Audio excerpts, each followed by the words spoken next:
ఇప్పుడు బాబు గారు చెప్పేశారని చెప్పి అర్జెంట్‌గా ఇక్కడేమి అమరావతి అమెరికా అయిపోదు, సింగపూర్ అయిపోదు. ఫస్ట్ బేసిక్ కాన్సెప్ట్ ఏంటంటే, నగరపు ఇప్పుడు ఇదివరకు జయప్రకాష్ నారాయణ గారిది ఇప్పుడు ద్వంద్వ నాలుకలు అన్నటువంటిది వైసీపీ వాళ్ళే విమర్శిస్తున్నారు. ఎందుకని? ఇదివరకు ఒకే చోట మొత్తం కేంద్రీకృతమైంది. ఓ చోట సెక్రటేరియట్ కట్టండి, ఓ చోట హైకోర్ట్ కట్టండి, ఇంకో చోట ఇంకోటి కట్టండి.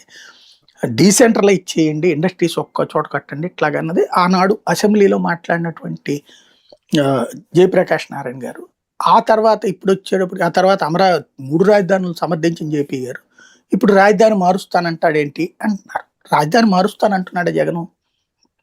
వాస్తవంగా రాజధాని అప్పుడు చెప్పిందైతే మాత్రం మార్చడమే. 3 రాజధానులు కాదు. ఆ రోజు నేను అప్పుడు మన డిబేట్‌లో కూడా చాలా సార్లు ప్రస్తావించా. 3 రాజధానులు ఏం కాదది.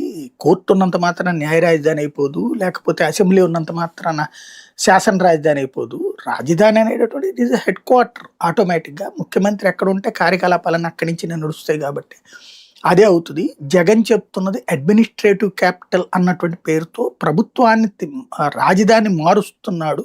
అమరావతి నుంచి తీసుకెళ్ళి విశాఖపట్నానికి నేను అప్పుడే ప్రస్తావించాను. ఇప్పుడు అదే ఒప్పుకుంటున్నారు గదా! మన జగన్ అదే ముక్క కదా చెప్పుకొచ్చింది. అప్పుడు విశాఖ రాజధాని పెడదాం అనుకున్నాను అన్నటువంటిది. అది పక్కన పెట్టండి. ఇప్పుడు వీళ్ళు చెప్పేటటువంటి అమరావతి. వీ అతను ఎట్లయితే డబుల్ స్టాండర్డ్